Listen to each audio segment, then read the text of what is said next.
Son oylarda bak önce ne dediler, medya çıktı, televizyonda dedi ki karakola saldırmışlar. Dedi karakola saldırmışlar, o 2 tane vatandaşı öldürdüler. Düştüler, tamam mı? O 2 vatandaş. Suji yoktu. Suji neydi? Suji Kürt olduğu için Suji oydu. Onları öldürdüler. Geldiler, ne yaptı? Bunu biz bir seviyeye getireceğiz. Bir seviyeye nasıl getireceğiz? Getirdiler, Türk bayrağı indirdiler. Türk bayrağı.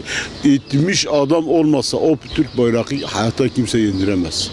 Rastgele adam orada gelse, askeriye içerisine girerse, o bayrağı aşağı getirirse getirmez. Yani bu çözüm süreci dediği zaman ben bu çözüm süreci hiç hayatta inanmam. Zaten Müslümanı katlediyor. Müslüman gavurların içerisinde öyle bir şey yok. Müslümanı katlediyor. Biz elhamdülillah biz diyoruz biz Müslümanız. Biz birbirimize zulm yapıyoruz. Zulm olmayacak.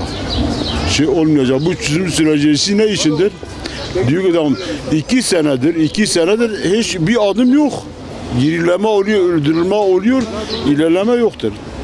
Madem olsa barış olursa biz kardeşler beraber yaşasa ne olacak? Ne olacak? Hiçbir şey eksik olmaz. Biz elhamdülillah geldiği zaman bak Allah'ımız birdir. Peygamberimiz birdir. Kur'an'ımız ve kıblemiz birdir. Biz neyi paylaşamıyoruz? Biz parayı paylaşamıyoruz. Bu insanlar öldüğü zaman ne için ölüyor? Para için ölüyor. Yazık değil mi? Müslümanı katletmez. Kardeştir. Kardeşlik böyle değil ki. Öyle değil. Vallahi Irak'a için barış süreci yani benim bildiğime göre yani olmuyor. Müslümanların içerisinde zulüm oluyor. Bak Hristiyanı öldürmez.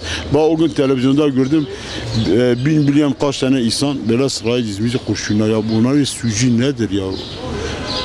Senin Müslüman kardeşlerinizdir ya. Niye öyle yapıyorsun? Nedir menfaattir kardeşim? Yani sen de yaşayabilirsin. Seni bak dilin, ırkının ne olursa saygı göstereceksin. Kim olursa saygı göstereceksin ama öldürmeyle 30 bin, bak ben abime diyeyim bu barış süresi dediği zaman Kürt halkı öldü, Türk halkı öldü, nereye vardı? Hiçbir yere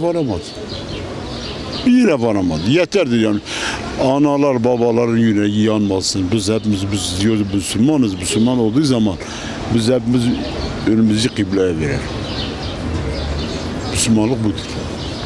Şimdi biz geldiği zaman bugün Allah bugün göstermese bir savaş olduğu zaman Türkiye savaşa girdiği zaman diğer ki sen Türktür bu Türktür, bu Kürttür, bu Laz'dır, bu Çerkez öyle iş mi olur?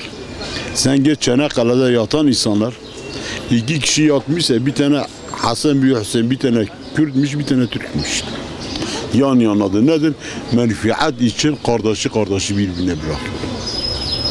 Bu tür olayların kesinlikle yani çözüm süreciyle bir alakası olmadığına, barışı baltalamak adına her türlü yolların denediğine gösterilen bir işarettir yani. Çözüm süreciyle ilgili ne hükümetin ne de diğer tarafın yani BDP'nin yani ciddi adımlar, fedakarlık yaptıklarına inanmıyoruz ve gözüken de odur. Hiçbiri barış süreciyle ilgili yani somut bir adım atmış değiller.